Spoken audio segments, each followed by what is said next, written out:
আপনাদের স্বাগত জানাই আমি আমার কথা শুনবার জন্য। বাংলাদেশের ব্যাংক খাত নিয়ে রাজনৈতিক অঙ্গনের স্বেচ্ছাচারিতা এখন আর কারো অজানা নয়। দীর্ঘদিন ধরে আমরা দেখেছি রাষ্ট্রায়ত্ত থেকে বা রাষ্ট্রায়ত্ত হোক বা বেসরকারি ব্যাংকগুলোকে ক্ষমতাসীন গোষ্ঠীর জন্য এক ধরনের নরম লক্ষ্য বানিয়ে ফেলা হয়েছিল। ঋণ খেলাপি, টাকা পাচার, ভুয়া সুপারিশে অযোগ্যদের ঋণ মঞ্জুর, মূলধন ঘাটতি লুকোনো, এসব ছিল দৈনন্দিন খবর। কিন্তু আশ্চর্যের বিষয় হচ্ছে দীর্ঘ সময় কোনো সরকারই এই বিপর্যয়কে রাজনৈতিক অগ্রাধিকার বলে মনে করেনি। ফলে শাস্তি তো দূরের কথা, ব্যাংকিং আইনে বা নিয়ন্ত্রণ ব্যবস্থায় কোনো অর্থবহ সংস্কারই হয়নি। অপরাধ কার্যত প্রাতিষ্ঠানিক গ্রহণযোগ্যতা পেয়েছে। অভ্যুত্থানের পরে নতুন সরকার এসে অন্তত একটা বার্তা দিয়েছে, ব্যাংক খাতে লাগামহীনতা আর আগের মতো সহজে চলবে না। বাংলাদেশ ব্যাংক কোম্পানি আইনে কয়েক ডজন সংশোধনী প্রস্তাব দিয়েছে এবং এই প্রস্তাবগুলো যদি কার্যকর হয়, রাষ্ট্রায়ত্ত বেসরকারি সব ব্যাংক একই নিয়ন্ত্রণ কাঠামোর মধ্যে বা নিয়ন্ত্রণ কাঠামোর আওতায় আসবে। রাষ্ট্রায়ত্ত ব্যাংকের বিশেষ মর্যাদা বাতিল হবে। রাজনৈতিক পদে থাকা ব্যক্তি ব্যাংকের পরিচালনা পরিষদে বসতে পারবেন না। একটা গ্রুপের এক প্রতিষ্ঠানের খেলাপি হলে আরেক প্রতিষ্ঠানের ঋণ পাওয়া কঠিন হবে। পরিচালকের টানা মেয়াদ কমবে। এর সবকটি কাগজে কলমে সুশাসনের দিকে এগোবার সংকেত। কিন্তু প্রশ্ন থেকে যায়, এই উদ্যোগগুলো কি সত্যি রাজনৈতিক প্রভাবমুক্ত পরিবেশে বাস্তবায়িত হবে, নাকি কেবল আন্তর্জাতিক চাপ সামাল দেবার জন্যই সাজানো হচ্ছে? প্রশ্নটা সহজ এবং জটিল দুই। এখানেই এসে দাঁড়ায় কেন্দ্রীয় ব্যাংকের স্বায়ত্তশাসন এবং নিয়ন্ত্রকের ভূমিকাকে ব্যবসার খেলোয়াড় বানিয়ে দেওয়ার সাম্প্রতিক সিদ্ধান্তের পৃষ্ঠ। আর্থিক খাতের নিয়ন্ত্রক সংস্থায় প্রথম শ্রেণীর পদে 25 বছরের অভিজ্ঞতা থাকলেই এখন বাণিজ্যিক ব্যাংকের এমডি বা ব্যবস্থাপনা পরিচালক হওয়ার পথ খুলে দেওয়া হয়েছে। তাত্ত্বিকভাবে এটি মেধাবীদের জন্য সব দরজা খোলা রাখার গল্প হতে পারে, কিন্তু বাস্তবতাটা ভিন্ন।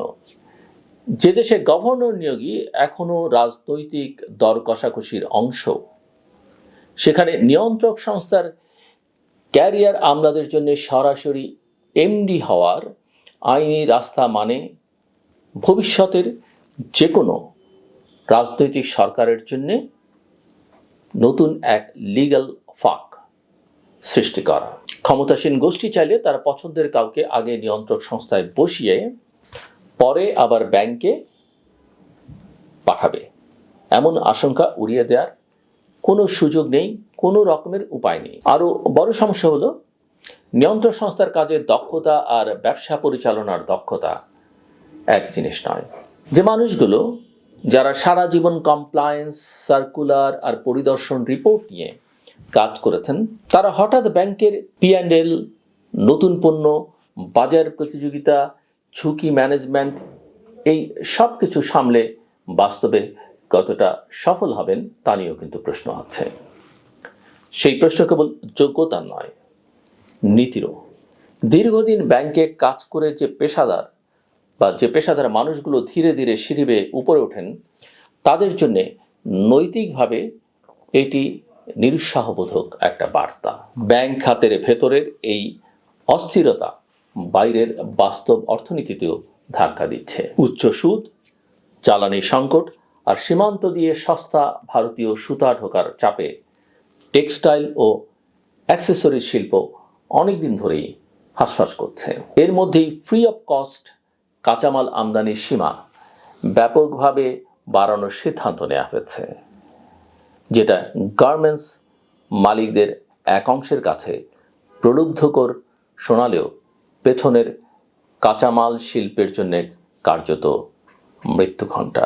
আমাদের স্পিনিং, উইভিং, ডাইং, অ্যাক্সেসরিজ শিল্পে কয়েক দশকে যে $20 বিলিয়ন বেশি বিনিয়োগ হয়েছে, লক্ষাধিক শ্রমিকের জীবিকা গড়ে উঠেছে, ব্যাংকগুলো বিশাল অঙ্কের ঋণ দিয়েছে, সেই পুরো ইকোসিস্টেমকে ঝুঁকির মুখে ঠেলে দেওয়ার মতো সিদ্ধান্ত এটি। সবচেয়ে বড় পারস্পরিক বিরোধ এখানেই। একদিকে আমরা ব্যাংকিং খাতে খেলাপি ঋণ আর মূলধন ঘাটতি সামাল দিতে পারছি না, অন্যদিকে ঠিক সেই খাতগুলোকে নীতিগতভাবে দুর্বল করছি যারা বৈদেশিক মুদ্রা আনে, ব্যাংকের ঋণ শোধ করে, স্থায়ী কর্মসংস্থান তৈরি করে। এফওসি সুবিধার অপব্যবহার, শুল্ক ফাঁকি, মানি লন্ডারিংয়ের ঘটনা আগেও ধরা পড়েছে, তারপরও সেই সীমা ধাপে ধাপে বাড়ানো হয়েছে।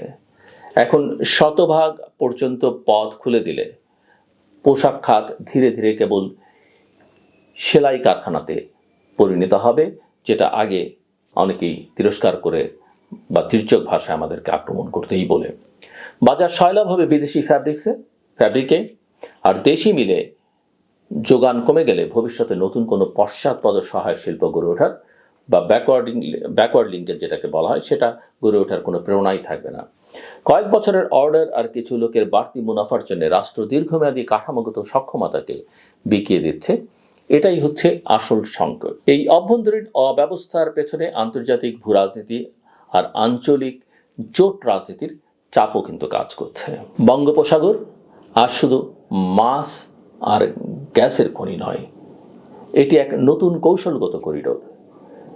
মিয়ানমারের রাখাইনে চীনের কিয়াকফিউ ডিপসি পোর্ট থেকে ইউনান পর্যন্ত পাইপলাইন ও সড়ক রেল করিডোর কার্যত মালাক্কা প্রণালী এড়িয়ে চীনের জন্য নতুন এক জ্বালানি ও বাণিজ্য লাইফলাইন।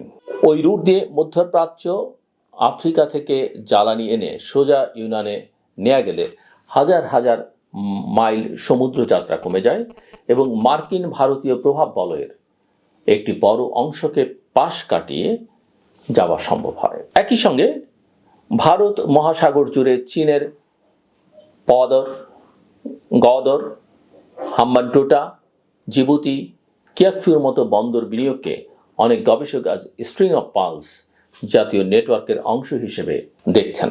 বাণিজ্যিক অবকাঠামোর পাশাপাশি যেখানে ভবিষ্যতে নৌ লজিস্টিক বা দ্বৈত ব্যবহারযোগ্য সুবিধার সম্ভাবনাও খোলা থাকে। এর জবাবে যুক্তরাষ্ট্র, ভারত, জাপান, অস্ট্রেলিয়া মিলিয়ে কোয়াড কাঠামোর ভেতরে বন্দর উন্নয়ন, সবুজ শিপিং, স্মার্ট ও নিরাপদ পোর্ট, সাপ্লাই চেইন, রেজিলিয়েন্স এসব শিরোনামে বিকল্প বিনিয়োগ ও মানদণ্ড দাঁড় করানোর চেষ্টা করছে। এই বৃহত্তর মানচিত্রে চট্টগ্রাম ও মাতেরবাড়ি বাংলাদেশের জন্য আশীর্বাদ না অভিশাপ, সেটাও নির্ভর করছে আমরা কিভাবে খেলি তার উপরে। ভৌগোলিক অবস্থানের কারণে চট্টগ্রাম বন্দর ভারত মহাসাগরের এক প্রাকৃতিক প্রবেশদ্বার। দেশের আমদানি রপ্তানির সিংহভাগ এই বন্দরের উপর নির্ভরশীল, কিন্তু ড্রাফট সীমিত, ডিপসি সুবিধা নেই, ফলে এটি এখনই সিঙ্গাপুর বা কলম্বোর প্রতিযোগী কোনো আন্তর্জাতিক হাব নয়। অথচ একই করিডোরে কিয়াকফিউ যেমন চীনের কৌশলগত অ্যাসেট, তেমনি মাতারবাড়ি জাপানের বড় বিনিয়োগের অংশ।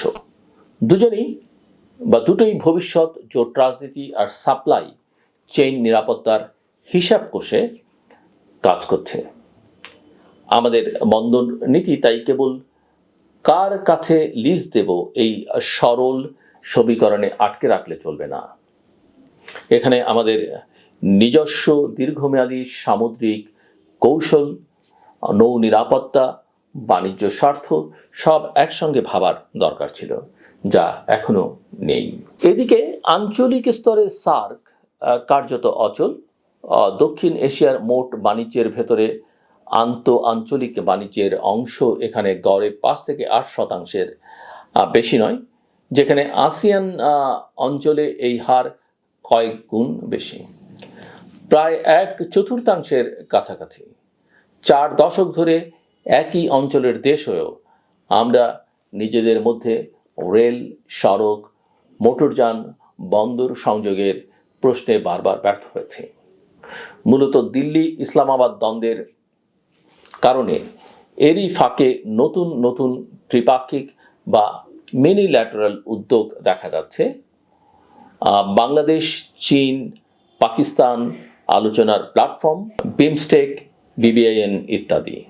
কাগজে কলমে এগুলো বিকল্প সুযোগের মতো দেখালেও বাস্তবে এগুলো মহাশক্তির দ্বন্দ্বের ভেতরে সাজানো খেলাঘর, যেখানে ছোট দেশগুলোকে অনেক সময় নিজের বাস্তব প্রাধান্যের চেয়ে বেশি ঝুঁকি নিতে হয়। বাংলাদেশের জন্য এই প্রেক্ষাপটে সবচেয়ে বড় ঝুঁকি হচ্ছে অভ্যন্তরীণ আর্থিক ও প্রাতিষ্ঠানিক সংস্কার না করে শুধু বাইরের ব্লকের মানচিত্রে নিজেকে বসিয়ে কোনো শর্টকাট লাভ আশা করা।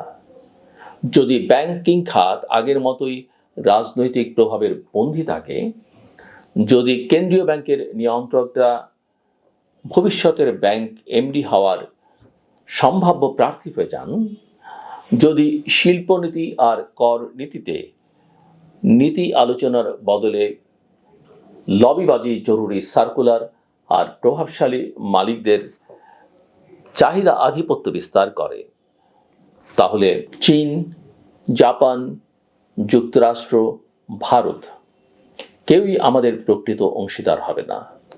সবাই আমাদের কৌশলগত অবস্থান ব্যবহার করবে, আর আমরা তাদের ক্রেডিট লাইনের সুদ আর অভিযোগের বোঝা বইব। তাই মূল প্রশ্ন এখন আর কেবল ব্যাংক কোম্পানি আইনের ধারা সংখ্যা বা কোন বন্দর কোন দেশের হাতে যাবে এসব নয়। মূল প্রশ্ন হলো, বাংলাদেশ কি নিজের ভেতরের প্রাতিষ্ঠানিক শক্তি ফিরিয়ে আনতে পারবে? ব্যাংকিং খাতে প্রকৃত সংস্কার মানে শুধু পরিচালক বদলানো নয়, এর মানে হলো স্বচ্ছ অ্যাকাউন্টিং, রাজনৈতিক ও ব্যবসায়িক গডফাদারদের বিরুদ্ধে উদাহরণযোগ্য শাস্তি, খেলাপি ঋণের বাস্তব সমাধান, নিয়ন্ত্রকের সত্যিকারের স্বাধীনতা। একই সঙ্গে শিল্পনীতিতে অবশ্যই দীর্ঘমেয়াদী ভ্যালু চেইনের ভাবনা থাকতে হবে। আমরা কি শুধু সস্তা শ্রমের সেলাইখানা হয়ে থাকব, নাকি টেক্সটাইল ও অ্যাক্সেসরিজের মতো পশ্চাৎপদ শিল্পকে বাঁচিয়ে স্থানীয় মূল্য সংযোজন বাড়াবো? টেকসই বৈদেশিক মুদ্রা আয় নিশ্চিত করব, ব্যাংকের ব্যালেন্স শিটও শক্ত রাখব। বঙ্গোপসাগরের মানচিত্র আর বাংলাদেশের ব্যাংকিং খাতের মানচিত্র একে অপরের থেকে বিচ্ছিন্ন নয়। একটার দুর্বলতা অন্যটার নিরাপত্তাকে খেয়ে ফেলে। আমাদের সময়ের রাজনৈতিক সাহস আসলে এখানেই দরকার। কোন ব্লকের সঙ্গে ছবি তুলব, তার চেয়ে বড় প্রশ্ন হলো, ভেতরের দেউলেপনা ভেঙে কি আমরা নিজেদের আর্থিক ও কূটনৈতিক সার্বভৌমত্ব ফিরিয়ে আনতে পারবো? যদি সে পথে হাঁটা শুরু না করি, তাহলে যতই নতুন বন্দর, নতুন করিডোর, নতুন ব্লকের স্বপ্ন দেখি না কেন, শেষ পর্যন্ত বাংলাদেশি থেকে যাবে ঋণে ডোবা এক কৌশলগত রিয়েল এস্টেট, যার উপর দিয়ে সবাই হাঁটে, কিন্তু কেউ সত্যিকার অংশীদারিত্বে পাশে দাঁড়ায় না। আমার কথা শুনবার জন্য অসংখ্য ধন্যবাদ। আপনাদের সবার জন্য শুভকামনা।